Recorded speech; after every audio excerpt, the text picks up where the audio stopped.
and welcome to From Nowhere to Nothing, Ontological Oxymorons. I'm your host, Joel Bouchard, a graduate student in education, and with you is Mr. Norman Gayford, a professor of English and philosophy. We've all been so involved in something that we've lost track of time. Sometimes this can be a stressful experience, like a tight deadline for school or work. Sometimes it can be more indifferent or enjoyable, like putting together a puzzle. But sometimes something magical happens. The whole world around you seems to melt away, and nothing but the joy of engaging with one task seems to remain. This is flow state, and the topic of our discussion today. All right, so flow state, this was actually a listener recommendation for a show. And kind of the backstory is the guy who asked me to do it is similar in age to me. You know, he's 31, and he had an experience where he entered a flow state, and what he realized is that it's the first time in his life he had entered it, which sort of blew my mind, because a flow state is something that, you know, I've become pretty familiar with, especially over the years. Something I've actually tried to like hone or cultivate, to the point where it's a pretty regular experience that I have. So to realize, man, there's some people that have never experienced this was a huge perspective shift for me on Absolutely. You know, how people go through life and what their experiences are. So why don't we discuss what is a flow state? Well, all right. So we'll go to the preeminent coiner of the name, a remarkably interesting Hungarian-American psychologist, a major figure in the field. His name is Mihaly Csikszentmihalyi, and he was interviewing over the course of his years of research people of all walks, poets and painters, musicians, business people,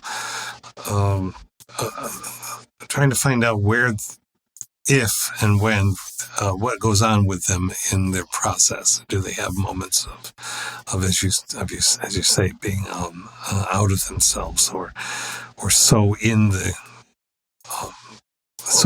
the moment of whatever task they're doing that they don't even realize their own selves present. And he found that many people kept talking about being in the flow, and so he decided to call it flow state. And so, but it's not the. And he acknowledged that that's not it's a coinage, but. If you think back to, well, if you've ever experienced the I Ching, which is this ancient Chinese, fascinating philosophical text, which has 3 layers, but essentially with trigrams. But it's essentially a way of trying to figure out one's place at any given moment. It's not really prophetic, but it tries to get you to come to terms with the yin and yang of any particular experience. But the word flow in translation is used in the I Ching from thousands of years ago, indicating that the no beginning, no end, dynamic, holistic nature of the universe itself, and us being entirely a part of it. So I find it really interesting, the flow state, and Mihaly goes to this, particularly now. His most recent book is about business, particularly. So as with so many things, now we're taking it to, well, how can we improve our business, right? Right. Okay, fine. I'm not terribly interested in that, but but as if it helps the overall zeitgeist of our social milieu, then I think it's worthwhile. Nonetheless, it's a coinage, but it harkens back to more ancient things. Right. And something about that, the name of it is, there's a lot of different things about flow state that are paradoxical, but even the name is, right? So flow, you know, it's people describing themselves as being in the flow. But that seems to sort of imply that there's something that is taking you, right? But one of the characteristics of flow state is a sense of control of a situation. And those two things seem to be sort of at odds with one another. Well, they do, even in the words flow and state, because state suggests a condition which has a kind of static quality to it. So built into it, there's something of a paradox. And he says in some of his writing that, and by the way, we should say this, he's a number of online, especially in TED, where he's TED Talks that are helpful on YouTube and so on. But he asserts that in his research, it takes someone up to 10 years at least to hone whatever skills they may particularly have that take them into that flow state. So there's the work. So a composer or an artist who says that they're so out of themselves, they're not even realizing their conscious selves because of the intensity of being involved in the work, or what they're creating in some way. I may have gone on a tangent with that. So. No, that's good. I'm going to spell out his name for the listeners because I think some people would really be interested in listening to his TED Talk. Yes. And if you are trying to phonetically spell out his name, you're going to have a bad time. Yes. So I'll just give it to you here. It's Mihaly is his first name. His last name has every letter in the alphabet. It's CSIKSZENTM. IHALYL. So if you're trying to look them up, that's and there's a cheat for that too. If you look up flow state and spell his first name, then you're going to get to all of the information. Nice. Okay. So all right. So we've talked about a little bit of kind of like the etymology of the flow state. Yeah. So. Undoubtedly, you've experienced a flow state before, right? I do. I want to say frequently, but then it sounds like one is being arrogant, and I have no pretensions about. There's no magic. It feels magic when you're in it, but yes, I have felt it frequently. I don't, and when he said that thing about the 10 years, somebody casts a thought into your head and you say, well, did I feel it frequently when I was really young? And I don't have memory of that. So I don't know. Yeah. And that brings up some questions, right? Because, if you think back to your childhood memories and things, you definitely think, okay, well, when I was a kid, I was pretty carefree, and lots of times I was singular of focus, and I'd tend to become engrossed in things and, lose track of time and do these things.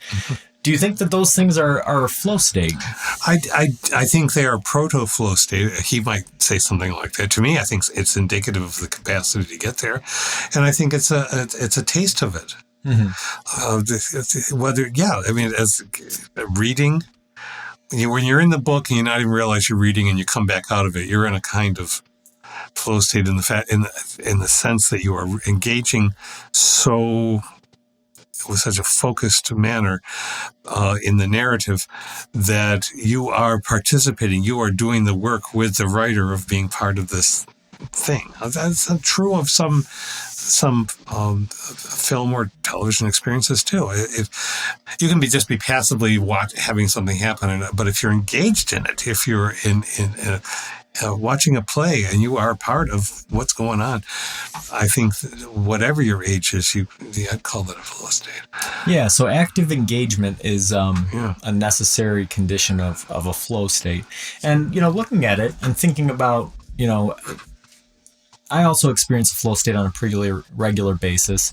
And again, it's not, I don't really think it's something to be proud of, because I'm not so sure it's something that requires a great amount of skill so much as identifying a situation and putting yourself in a position to kind of engage in that sort of thing. And I do think that a lot of childhood experiences are a flow state.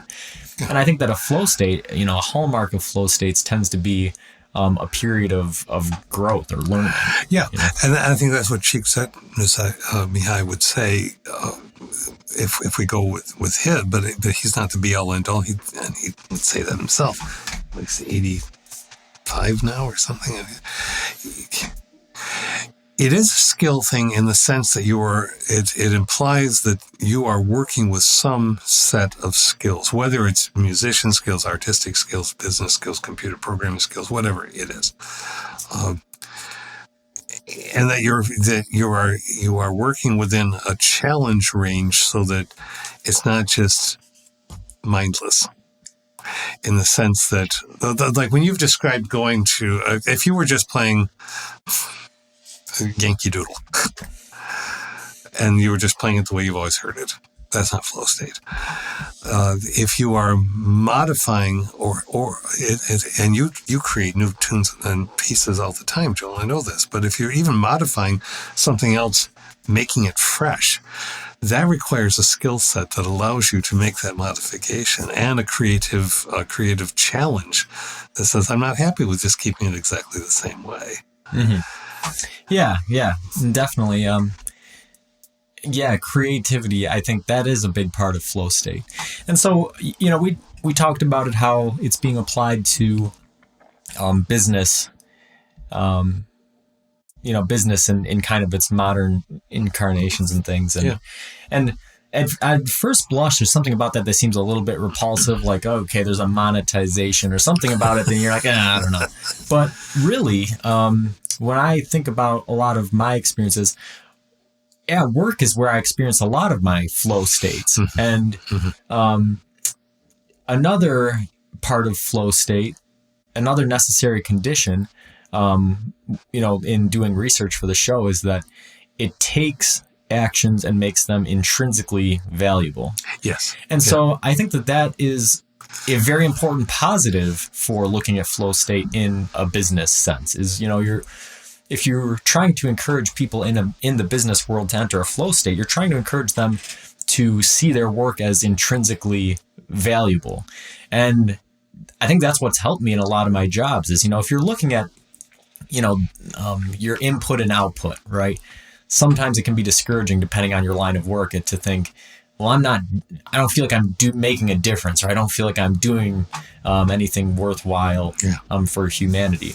But if you kind of shrink down and focus your perspective inward a little bit, sometimes you can realize, well, okay, but what I'm doing, the actions that I'm taking, the interpersonal reactions I'm having with coworkers or with customers, or how I'm problem solving, how I'm learning, how I'm being creative, even if I'm not making a difference to the world as a whole, or having positive outcomes, or changing the world, I'm changing myself in a way that I'm perceiving as being positive. Absolutely. See that, and I think that's really a necessary.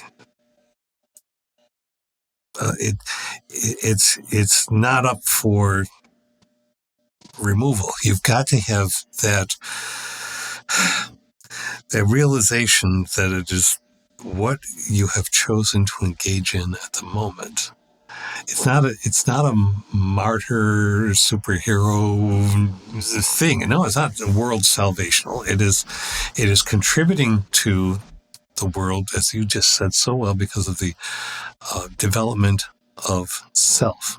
I mean, I've experienced this more frequently, and I'm grateful. I have gratitude for this, even though some people around me may think I don't sound that way sometimes. I'm turned into a crotchety old guy. But I am. I can, for instance, this week, working backward, having these conversations, to me, is a flow state experience. We talk, we decide a topic, we do our research, but then it takes a leap. We're not just repeating things that we have found. We're making something out of that by poking and prodding and enjoying the whole conversationality of it. Sometimes so that we don't even realize what time we don't pay attention to the time. We don't have a clock on the wall. We're not, and I think that's flow state. My time, I'm so grateful for the time that I have with my granddaughter every day of the week, the working week, for my son and daughter-in-law, because you if you're going to, I don't know, I can't speak for anybody else, but I think if you're going to stay sane, or if you're going to stay, if you're going to really have the experience with that little one, everything else goes away. You've got your caretaking. You want to nurture questions. You want to follow the line of the play wherever she goes, repeating the language, adding new vocabulary. I had a moment, this may be way too personal, but I don't think it will be. Yesterday, we'd been outdoors. We'd been experimenting with ice. We had some ice, and then it had melted into a cup because of the next day. Yesterday was warm, and got all worn out. And she had a nap, and when she woke up, went upstairs to a playroom, and she wanted to sit in a rocking chair with me, and just was sort of being half dozy, half awake. And we were just listening to the wind. I'd opened up the window, the wind outside, and the leaves skittering across the sidewalk. And she started giggling very quietly. And I said, "Is it the sound of the leaves?" And she said, "Yes, Grandpa." And I started, and I said, "Yeah, they sound kind of funny, don't they?" And then a blue jay, and that was it. That was funny, and everything became funny. But it was just, that was, to me, I wasn't thinking about how old I am. I wasn't thinking about how old she is. It was just it was just a moment. Yeah. And again, this is one of those things where, like, language has a bit of a hard time capturing the concept, which is why, it seems so strange that some people engage in the flow state on such a regular occurrence and some people have never experienced it. Yeah. But yeah, there's, like I was saying, there's that paradoxical or kind of counterintuitive nature of it where, you're entering a situation and you feel like you're going with the flow, but you also feel like you're in control of what's going to happen. I know, like, when I'm making music, I might start doing things that are way outside of the box. Music has rules. People might not know that, but music has rules. They say these are the things that sound good. But if you do all the things that sound good, your music is very boring. So I get into a flow state making music, when I start just saying, you know what, I'm just going to start doing really weird stuff. And I have a confidence that I'm going to be able to make it work, And so that's that sort of going with the flow, but also having control of it. And there's a synergistic sort of element to it where it's a singularity of focus. You're focused on one task, but the multiple aspects of that task all of a sudden become integrated and easy. Again, I don't know what word you'd use because it's not multitasking. No, the task is singular, but the elements of the task, all of a sudden you're aware of all of the individual things that are going into it, and you're able to manipulate them into achieving the task in the most efficient and productive way. Redefining really what the word good means, because you come up with good music if good means intriguing. Right? Yeah. Not just, Csikszentmihalyi, it says, among other things, and I'm sure you've read this or heard him say this, but he points to the capacity of the mind. How many, he refers to it as bits, how many bits per minute we are able to take in, so to speak. And when artists, musicians, or people, engineers who are so involved in making something they've lost track of the time, and enjoying the process because of the challenge and because of the process itself, we can only do so much. So we become less aware of the world around us because that consciousness. And so he says in some of his he repeated this a few times, but control of consciousness is what determines quality of life. So if you're just constantly being bombarded and you don't develop the capacity to put things in their place, so to speak. Not perfectly, no one does, obviously, but to say, nope. I know this is going to pieces and whatever, but right now I'm drawing. I mean, this is where in my art, which is just for me and my art teacher. It really, a few people I share with, but it's not, it is so energizing. It is so amazing when you are with a sketch pad or doing paper tearing or painting, and you want to follow whatever this thing is in your head that is coming out onto that paper. But you're realizing whether it's the afternoon, it's the evening, did somebody called in, or I don't even know. I think that's a control of consciousness that becomes so second nature that it doesn't seem like control. Right. And I think that's something that is definitely diminishing in modern society. And I think it's primarily due to social media. Because notifications are the number one greatest threat to flow state, right? Absolutely. So I'd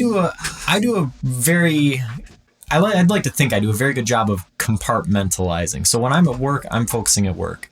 When I'm doing art, I'm focusing on art. When I'm doing school, I'm focusing on school. But I am a manager at work, so sometimes I might be home and somebody on the off shift has a problem. They have to text me or call me or something. Or, I've done a better job of silencing it, but every once in a while, Facebook or somebody will say, hey, somebody mentioned you, or, something like that. And really nothing destroys what I'm working on than those interruptions, right? If I'm doing school, I'm writing a paper, it's very much, you can look at writing the paper itself as constructing a tower out of blocks, but that's not true. No, it isn't. It's not the words on the paper itself. It's the ideas that are being built. It's the knowledge that's being constructed. Yep. So it doesn't matter how many words you've gotten down on the paper. I could have 9 out of 10 pages written, but if an interruption happens, you might as well knock over the entire tower of blocks. Yep. And then have to rebuild the whole thing again. So flow state is building that tower, and interruptions to that singular task that you're focusing on destroys the whole tower. And so I think that's something that happens a lot nowadays. And I think that people, especially people who are not familiar or who have not experienced flow states on a regular basis, they don't know what they're missing, or they don't know that it's happening. It's definitely it's so notifications and interruptions are so habituated into our natural life that you don't realize how it's affecting you. And it's not, and I think it's not just social media. I certainly, yes, social media exacerbates this to an incredibly geometrically huge proportion. But think about advertisements. Even back to when you were a kid. I'm thinking back to when I was a kid. Now this happens if you happen to be listening to a performance, but then the radio comes in and says, "Oh, by the way, you're listening to W1." Wait a minute. You just interrupted Debussy to tell me this? Do I need to? No. And so, I was listening to Debussy, wasn't I? Because I chose that ocean piece that I like so much. And so rather than being in the ocean, now I'm back to, I was listening to the radio, wasn't I? Thank you very much. I think this has happened since advertisement began. The purpose of advertisement is to interrupt you, is to interrupt that other advertisement that came before, is to, no, me. It's like things in a line that are you're surrounded. So those notifications, absolutely, especially if you're in a situation where, as I was in teaching, especially when we were doing so much online, and you are being in a managerial, there are times you can't turn your phone off. The 24/7 thing is an ill concept in many ways, but it is virtually inescapable in certain positions. And so then you have to say, well, I know there's going to be interruptions, but I'm going to turn the sound off. Mhm. So if it flashes, okay, let's flash. A quiet screen flash may be less intrusive than a noise, Right. but it's still intrusive. Yeah, yeah. It's sort of levels of information, right? So, I mean, maybe you have a particular ringtone that tells you, okay, this is this person texting me, or this is Yes. this social Yes. media site. Yes. Well, that sends a signal to your brain about what sort of actions you should take, as opposed to if you have a single uniform buzz. All that tells you is that, something is happening, but it doesn't tell you what. Yeah. So if it's a family member, it's a friend, or the friend's going to wait. Mm-hmm. Because they understand. He in his book, Mihai, Flow: The Psychology of Optimal Experience. It's on this topic, Joel. To overcome the anxieties. This is a quotation. To overcome the anxieties and depressions of contemporary life, individuals must become independent of the social environment to the degree that they no longer respond exclusively in terms of its rewards and punishments. Well, there are people who, as soon as they get a message, they got to answer it back. Mm-hmm. Well, there's that endorphin rush. Somebody sent me a message. But when you're a manager or when you're a teacher, you're saying, okay, yeah, but it's not necessarily endorphinal there. Right. To achieve such autonomy, a person has to learn to provide rewards to herself. She has to develop the ability to find enjoyment and purpose regardless of external circumstances. There's the work. Right. Yeah, and this crosses over to what I'm working on right now in school. So the class I'm taking right now is it's like student affairs in higher education, which is, it is what it is. But the particular assignment that I'm working on this week is on student engagement and how student engagement gets fostered. And so going in, my preconceptions of the topic were that, student engagement would be promoted if the topic that's being taught is something the student is interested in, or if the student has choice in their educational path. Those are the two things that I was thinking would have the biggest influence. And while those are numbers 2 and 3, number 1 on student engagement, what the research shows is that situational interest is the most important part. And so to kind of deconstruct this whole concept, right? What that means is that what I'm thinking is that if you're a student and I'm thinking what's going to depend on what engages you the most is if you can choose what you learn about, right? Or if what they're mandating you to learn about is something that you're already interested in, right? So if I'm a musician, I'm going to be most engaged in a class if I can choose a class on music, or if somebody's saying, all right, you have to take a class on music. That was my thought.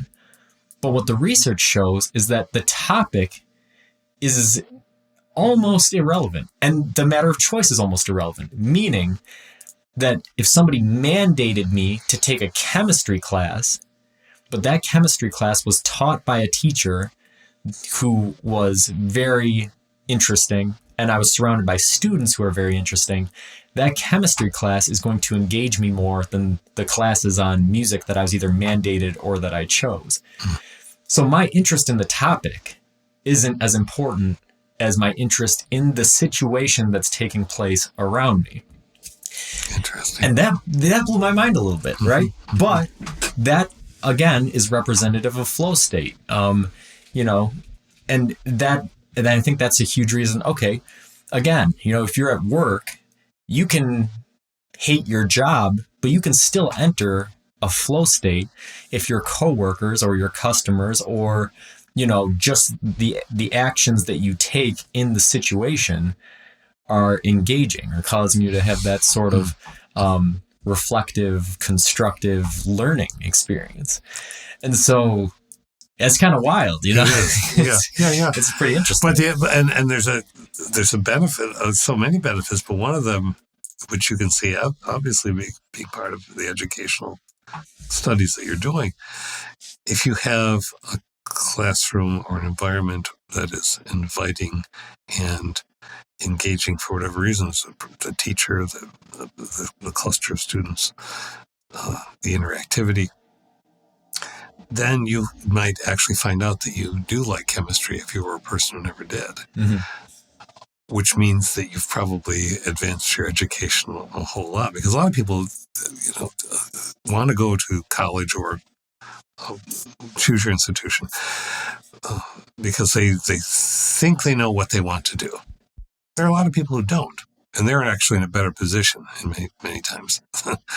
But you go to college and you think you know what it is you want to do, and if you get and so I just want to study this one thing.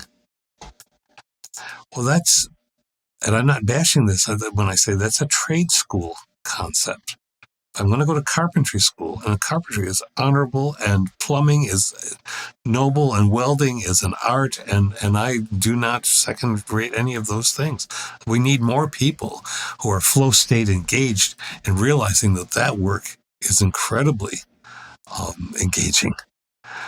But anyway, but in college, which is not a job school, but business orientations have cast it that way. You tend to think the same way. Well, I'm here to study X, and so I just want to study X. So why do I have to take all these other things? Well, the purpose of taking those other things is to make your mind work better, to make your connections deeper and broader, to be able to have conversations across fields, which may then play into your creative work within your field when you've chosen it, which requires that you have some, back to what you were talking about, engaging circumstances that would invite you into chemistry if you're not a chemist by nature. Right. Yeah. It's really gotten to the point where the more I study education, the more I think about that sort of thing as like the arcane arts of college. Like it's a concept that is almost lost to time because the vocational aspect of higher education is so taken over it. Yeah.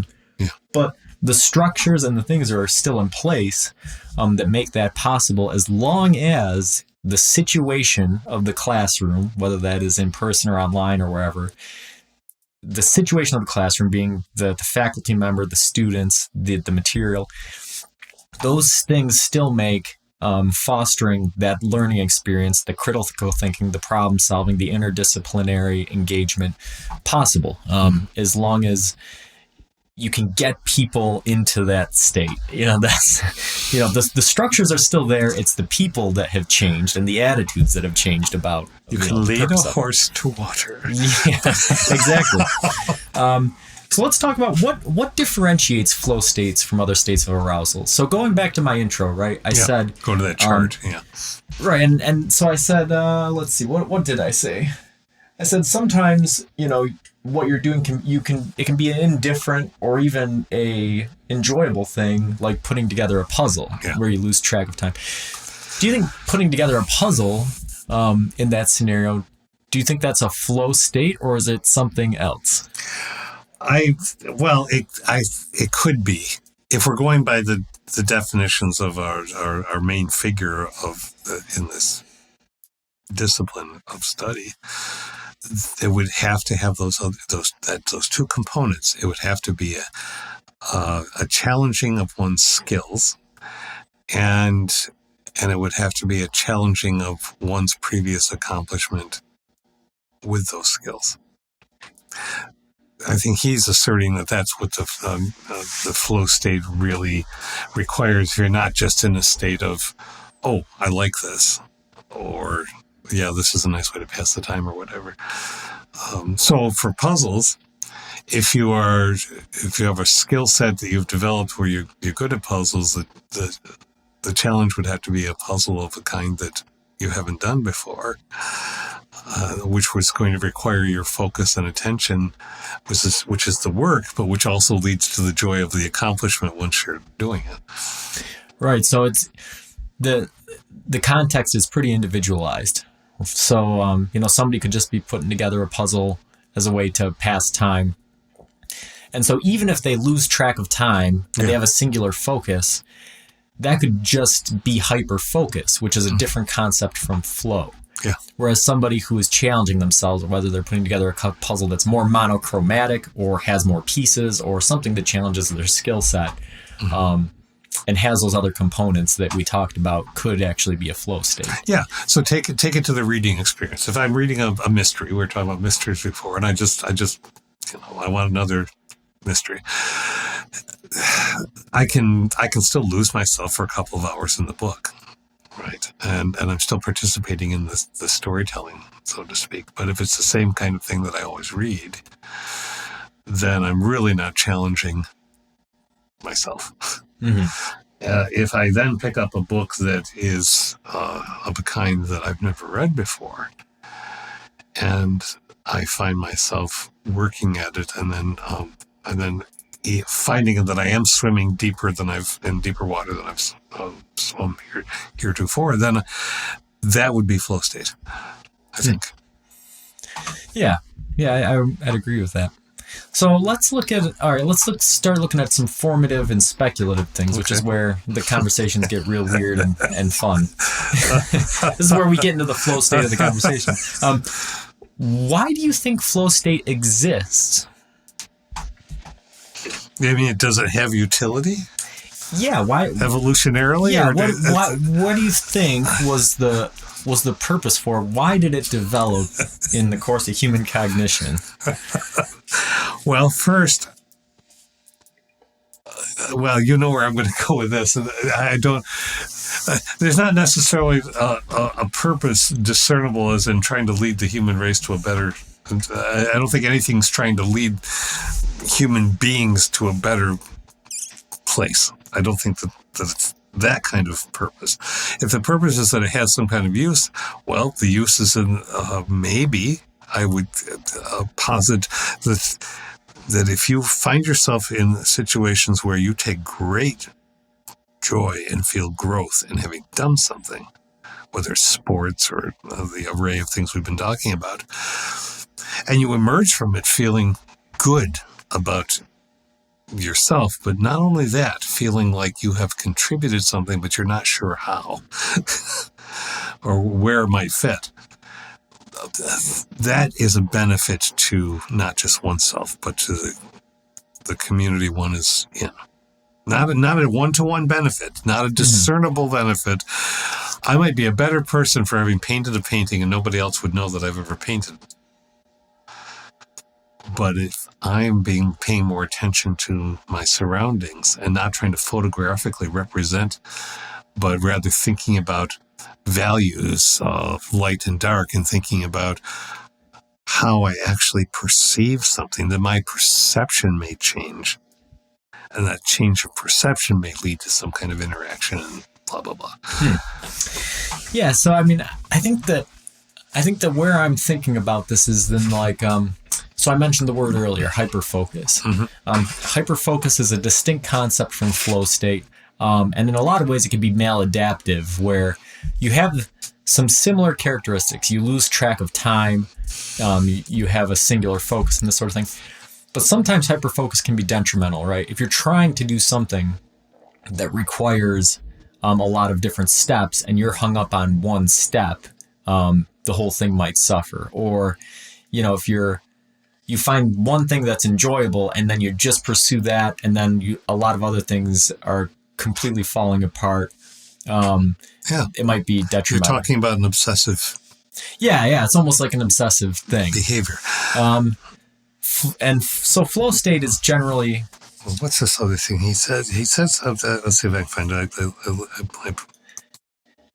Right, because as you said, while things don't have to have a purpose, philosophy is natural science, right? So we're trying to look at the invisible hand, whether or not it exists, and determine why. Why would this develop? Why did we take the trouble? Thing? He talks about taking the trouble to pay attention to something, which is not by. This is a bad sentence. It's not by nature natural. we don't just naturally pay attention to one thing more than another, but we are drawn to it. This is where it becomes, we'll bring up the philosophy of phenomenology, which is, in a nutshell, which is, of course doesn't serve it, trying to describe how consciousness works by looking at intentionality, by trying to figure out why we chose to look at and pay attention to something. What is our intention with that object? and how do we see that object and what's going on in our head. It's descriptive of with that object. Well, phenomenology can become a flow state experience if you're, well, there's that bottle that's sitting there that's just so unusual. So I'm going to try to describe to myself what is it about that bottle, or that essay that I read, or that new tool that I just bought. What could I do with that? Right? And I'm not sure I'm answering what you were asking, but yeah, it's just, and this is, I think you are getting somewhere that's pretty interesting. Our question is, why does flow state exist? Like, what is the purpose that we've developed this ability? Why do we have consciousness? I mean, right. We can't even answer that yet. We can know how the mechanics seem to work. And so what you were just mentioning is another one of the kind of the paradoxical elements of flow state, right? Is that sometimes you have such an intense focus on something that the concept itself starts to just deconstruct, right? Yeah. And most people can do this pretty easily by just focusing on a word, right? You think about Yes. you think about tree or something, and you're like, well, why does this word encapsulate the abstraction, or what this thing is? How does the abstraction relate to the concrete element, you know? And where is the abstraction not helpful? Right. Yeah. And so all of a sudden you start thinking about this thing and you realize, man, like language is really weird, or a tree is really weird, And so that's almost an entirely different thing on its own. Like flow state kind of is taking together various elements of a concept and synergizing them into a whole. And then this other element of focus is almost looking at the whole and then deconstructing the elements into something different. And I don't know what that is. I don't know if there's a word for it, or if there's even a... I don't, offhand, I'm not thinking of one, but it's a fascinating question, and that's partly what we're about too, isn't it? It's asking the questions. But if you just, okay, so let's say that in your work, you're manufacturing a new, is this even in the realm of possibility, a new process, or you're manufacturing a new kind of product? Yeah. Okay. All right. So if that, and you put a team on it, and the team doesn't even know, they have some idea of the goal of this new product, but how do you get there? And they have to be able to be creative, and they have to be able to, and part of that is problem solving as well. What's the product going to solve? Why does it need to exist in the first place? What is it we're trying to do? And you can wrestle with that question. That's a flow state process, because if you're putting all your skills, why would we need this? What does it solve? Why do I want to do this? How can I meet this challenge? I mean, that's what, again, Mihai, he pointed to Sony. I remember in one of his talks, he says, Sony Corporation didn't have a product. The gentleman who started it didn't know what they were going to do. He just knew what he wanted the process to be, which was to pull together a bunch of people who were really interested in doing the work that they did from an engineering viewpoint, to give them the space and the a method by which they would be encouraged in that process and to be creative. That's a very Eastern, Eastern feeling concept. Absolutely, yes. In the Western world, it's all about output and those sorts of things. But no, that's, So I mean, I guess the short answer is, why does flow state exist? Well, we don't know, and I'm not sure if we'll ever know. Yeah. But we can see it has tangible benefits to ourselves. If we've experienced it, we know. Yeah, it has benefit to the individual. It has benefit to society in some cases. Yeah. But we can't seem to draw a linear relationship between how this would have developed. Right. I think not. he says, contrary to what we usually believe, moments like flow state moments, the best moments in our lives, are not the passive, receptive, relaxing times, although such experiences can be enjoyable if we have worked hard to attain them. The best moments usually occur when a person's body or mind is stretched to its limits in a voluntary effort to accomplish something difficult and worthwhile. So the optimal experience is the total in. I'm all in on this thing, whatever it is, because I can see that it would have benefits. Mm-hmm. Yeah, and so trying to trace that back, like when that first happened, because you think the early history of humanity was lacking a key component of that description, and that was the voluntary part, right? You were all early humans were all in on a lot of things, but that thing was primarily survival because you're subject to the elements, right? How can I start manipulating the elements, or until you start taking perhaps illusory control of your environment, right? So that voluntary aspect, if it's involuntary, you're just trying to figure out how am I going to eat, or how am I going to defend myself, or what am I going to do? That's not a flow state. But at some point, I think that might be the key factor there, is the manipulation. Can I take something and create something more out of it? Better things, kind of do things differently. Yeah. It might have been the first condition under which it was experienced. Mm-hmm. Do you think flow state can be experienced under any circumstances, or a variety, or? I think he would suggest that if part of it is about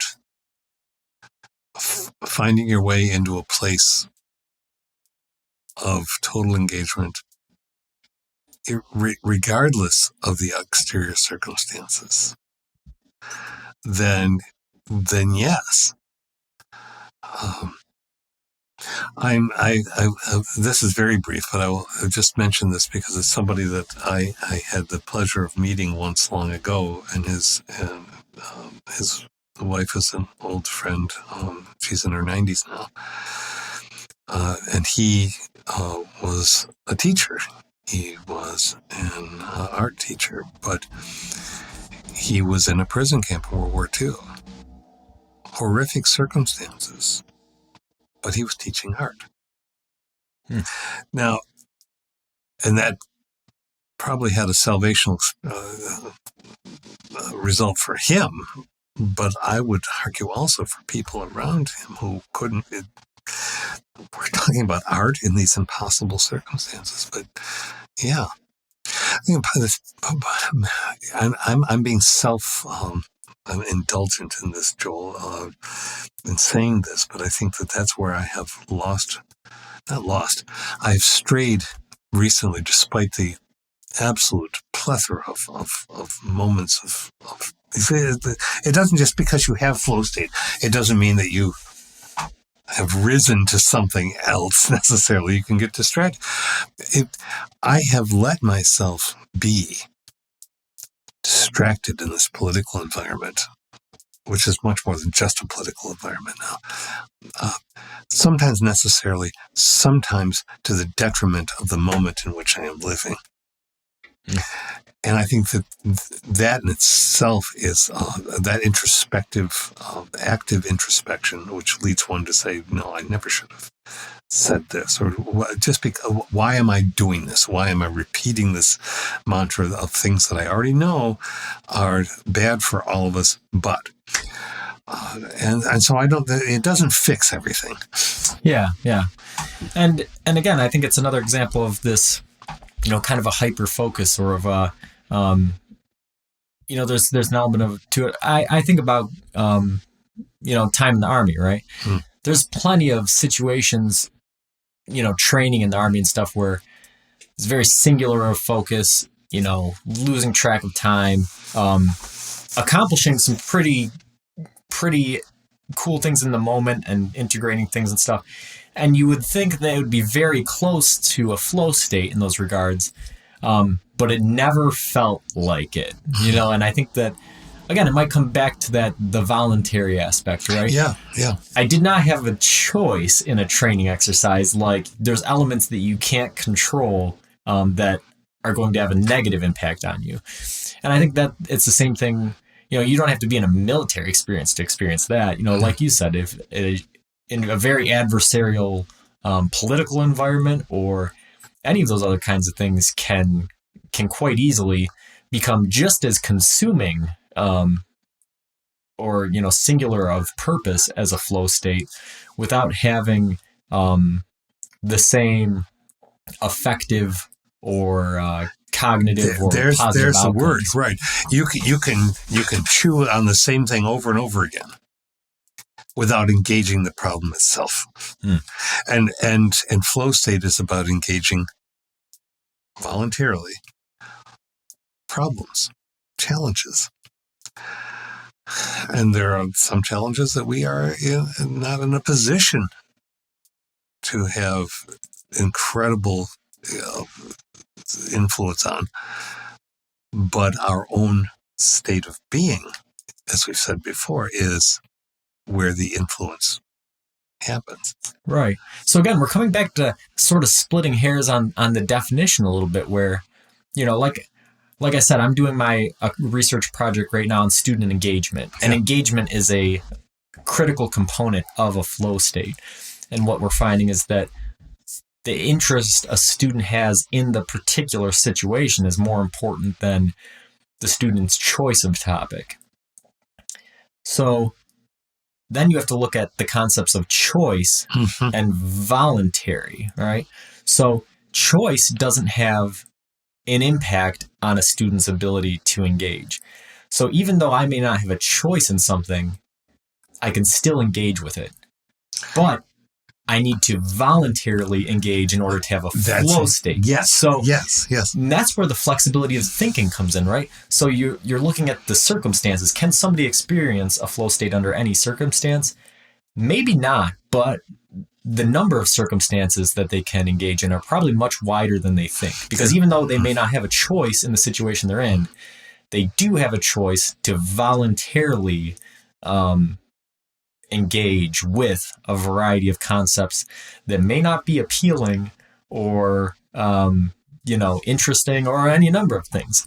So yeah, it's that flexibility, the voluntarily submitting yourself to engaging in a. I in a will concept. not engage in this way at this moment because I want to use my skills to try to figure out what this challenge is, and I want to lose myself in figuring out this challenge. That's the flow state. Right. So, do you think that we can willingly initiate flow states? Do you think that do we have... Can we conjure them? Yeah, can you have ultimate control, even in a very limited number of circumstances, right? So let's say you are an artist and you have a plethora of artistic skills. You have an artistic space. You have artistic knowledge. You have a creativity, a willingness to engage. You have choice in the matter. You have all of those, all of the elements that you need. Do you think that you can then have complete control over entering a flow state? Or do you think there's intangible elements that prevent you from getting there in certain circumstances? It's the muse. We're talking about the muse still has to come and speak to us, right? It's a fascinating question, and it's a serious question, and I wasn't trying to make too much light of it. I kind of like it. I sort of want to do one of our God's episodes on the muses now. The muses. It's yes, you can. Okay. Can you set up all of the elements? Can you have a recipe? Can you have all of the things that you need to put into baking that marvelous upside down cake? Yes. Does that mean you're going to be creatively involved in that so much that you might make a better upside down cake because you tried something different? Not necessarily. I don't think you can set the conditions but there's that as you say, intangible. I mean, you can't sit down at a desk and say, I, by gods, am going to be brilliant today. Not only that, but I'm going to make sure that for the next 5 hours, I don't know the next 5 hours have passed. I think you're pretty much setting yourself up for failure on that. I think, And this is, again, we're getting into the weird paradoxical nature of it, right? Being in the flow, but being in control and being a singular of purpose, but having an awareness of all of the aspects that go into it. Choosing to be there. There's an ontological thing in that. Choosing the being. Choosing to be in that space, mentally, spiritually, allows for it the possibility. It doesn't guarantee. Right. So it's not like every moment that you have with a grandchild or something like that is a profound moment. But overall in the day, it's a profound day because the more of the moments than not are shifting into that. But it's not like I say, I will be in flow state. I will. Yeah. Yeah, because that's the thing is, think of the Cowardly Lion. Yeah. I do believe in spooks. I do. Because that's happened to me, right? I'm very lucky to have a studio, to have a bunch of instruments, to have a skill set and tools to do that.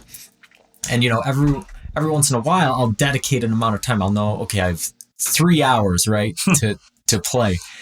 And that will get into your head. You'll suddenly think, okay, I've got 3 hours. Well, I need to get down to work.